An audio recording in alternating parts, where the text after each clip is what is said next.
नमस्कार विद्यार्थियों। राजकीय स्नातकोत्तर महाविद्यालय देवली के YouTube चैनल पर आपका स्वागत है। इससे पहले कि हम आज के कालांश का पठन पाठन एवं अध्ययन प्रारंभ करें, आप सभी से निवेदन है कि नियमित रूप से पाठ्य सामग्री प्राप्त करने के लिए आप इस चैनल को सब्सक्राइब अवश्य करें, ताकि इससे संबंधित जो भी सूचना है वह शीघ्र अतिशीघ्र आपके पास पहुँचे और आप इससे लाभान्वित हो सकें। आज का हमारा प्रकरण है कामायनी का चिंता सर्ग। इसके 2 पद्यांश आज पठन पाठन हेतु चुने गए हैं। इन 2 पद्यांशों में से प्रथम पद्यांश की पंक्तियां आपके समक्ष हैं। मैं आपकी सुविधा के लिए इनका सस्वर वाचन कर रहा हूँ। नीचे जल था, नीचे जल था, ऊपर हिम था, एक तरल था एक सघन, एक तत्व की ही प्रधानता, कहो उसे जड़ या चेतन। ये काव्य पंक्तियाँ हैं। आइए इनके अंतर्गत आए कठिन शब्दों पर गौर करते हैं। इसमें जो शब्द आए हैं उनमें से प्रथम है ऊपर। ऊपर का जो शब्दार्थ है वह लिया गया है ऊपर के पर्वत शिखरों पर। दूसरा शब्द है हिम। हिम का अर्थ सभी समझते हैं बर्फ। तरल शब्द का अर्थ है द्रव, गतिशील, चंचल। सघन का अर्थ है ठोस। सघन शब्द का यहाँ लक्ष्यार्थ लिया गया है और वह लक्ष्यार्थ है स्थिर। एक तत्व से यहाँ अर्थ लिया गया है रस तत्व से, अद्वय परम तत्व से। अद्वय का मतलब जो 2 नहीं है, अर्थात एक, और यह अद्वय परम तत्व हैं शिव। प्रधानता नामक शब्द आया है। प्रधानता का अर्थ है कारणता अथवा मुख्यता। जड़ का अर्थ है अचित, चेतनाहीन। चेतन का अर्थ है चित्त से अथवा जीव से। ये इस पद्यांश के कठिन शब्द थे। आइए अब इसके प्रसंग पर गौर करते हैं। प्रसंग के अंतर्गत आप सब जानते हैं कि 3 बातों का उल्लेख किया जाता है। ये 3 बातें हैं कवि, ग्रंथ और संदर्भ।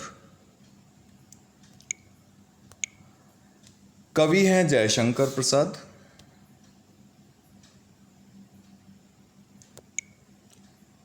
और ग्रंथ है कामायनी। कामायनी का चिंता सर्ग। संदर्भ है कि प्रलय की विनाश लीला से बचकर मनु हिमालय के शिखर पर बैठे हुए जल प्लावन का दृश्य देखते हुए सोच विचार कर रहे थे। यह इसका प्रसंग हो गया। प्रसंग के पश्चात आते हैं इन पंक्तियों की व्याख्या पर। पंक्तियां हैं, नीचे जल था, ऊपर हिम था, एक तरल था एक सघन। हिमालय के जिस शिखर पर वह पुरुष आसीन था, चूंकि कवि ने अभी तक पुरुष का नाम नहीं बताया है, इसलिए वह पुरुष। यद्यपि हम सब जानते हैं कि वह पुरुष मनु हैं, जो कि कामायनी के नायक हैं, किंतु कवि के दृष्टिकोण से हिमालय के जिस शिखर पर वह पुरुष आसीन था उसके नीचे की ओर जल ही जल दिखाई दे रहा था। ऊपर की चोटियों पर बर्फ जमी हुई थी। एक तत्व की ही प्रधानता, कहो उसे जड़ या चेतन। द्रव रूप तरल जल लहरा रहा था। गतिशील होने के कारण वह चेतन प्रतीत हो रहा था। कोई वस्तु यदि हिलती डुलती है तो ऐसा लगता है कि वह सजीव है, उसमें चेतनता है, वह चैतन्य है। जमी हुई बर्फ ठोस और स्थिर थी। वह गतिहीन थी, अतः जड़ प्रतीत हो रही थी।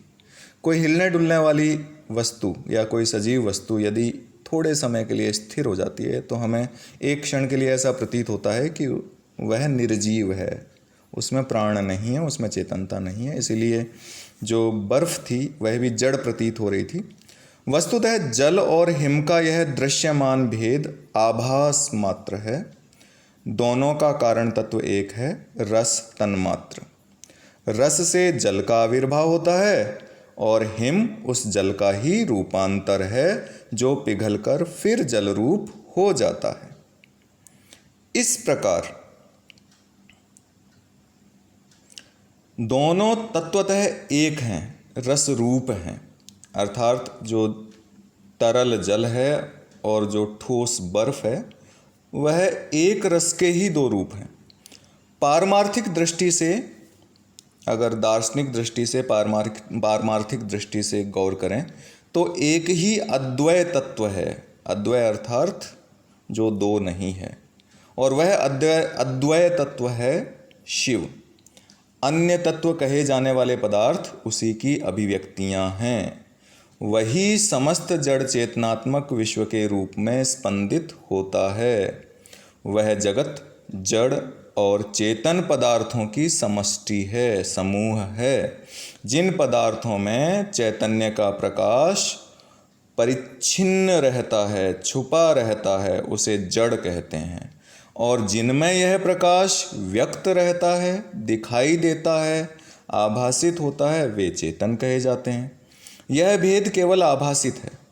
चाहे उन्हें जड़ कहा जाए चाहे चेतन कहा जाए, दोनों ही शिव के प्रतिबिंब हैं, वे शिव का ही स्वरूप हैं। ये थे आपके पद्यांश की व्याख्या। आइए अब इसकी विशेष बातों पर गौर कर लेते हैं। पहली विशेष बात है कि शैवागम में जल और हिम शब्द प्रतीकात्मक हैं। इन्हें प्रतीक के रूप में इस्तेमाल किया गया है।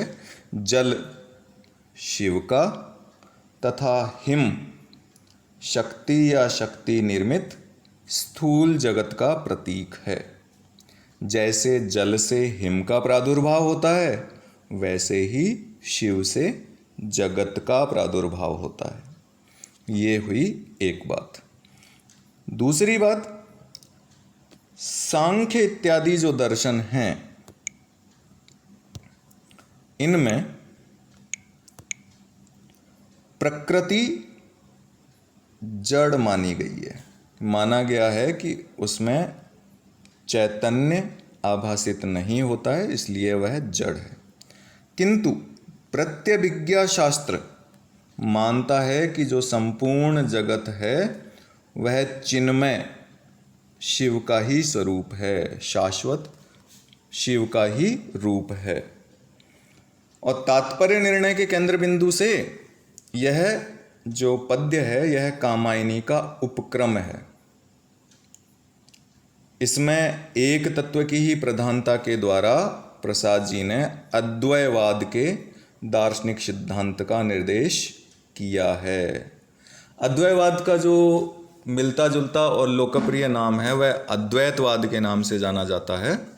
और उपसंहार के अंतिम छंद में जब कामायनी महाकाव्य समाप्त होता है तो उसके अंतिम छंद में शब्द आते हैं, चेतनता एक विलसती। तो चेतनता एक विलसती कहकर इसी अद्वैतवाद के दार्शनिक सिद्धांत की प्रतिष्ठा कवि ने की है। नीचे ऊपर जल हिम तथा तरल सघन, इसमें इन शब्दों में दृश्यमान जीवन उक्ति के सौंदर्य का उत्कर्ष दिखाया गया है अनुप्रास के माध्यम से और यथासंख्या अलंकार के माध्यम से। अनुप्रास और यथासंख्या अलंकार इसके सौंदर्य में, इसकी शोभा में और अधिक वृद्धि कर देते हैं। तो आप अंकित कर लें, स्मरण कर लें कि अनुप्रास और यथासंख्या अलंकार इस पद्यांश में विद्यमान हैं। अगले पद्यांश पर चलते हैं। आपकी सुविधा के लिए मैं इसका स्वस्वर वाचन कर देता हूँ। दूर दूर तक विस्तृत था हिम, दूर दूर तक विस्तृत था हिम, स्तब्ध उसी के हृदय समान, नीरवतासी शिलाचरण से, नीरवतासी शिलाचरण से टकराता फिरता पवमान। कठिन शब्दों पर ध्यान देते हैं। कठिन शब्दों में जो पहला शब्द है वह है विस्तृत। विस्तृत अर्थात फैला हुआ। स्तब्ध का अर्थ है स्पंदनहीन, जिसमें धड़कन ना हो, स्पंदन ना हो, अर्थात सुन्न। हृदय का अर्थ यहाँ लिया गया है चित्त से, अंतःकरण से। नीरवता का अर्थ है निःशब्दता, जहाँ शब्द नहीं है, अथवा मौन। शिला का अर्थ आप सब लोग जानते ही हैं, चट्टान।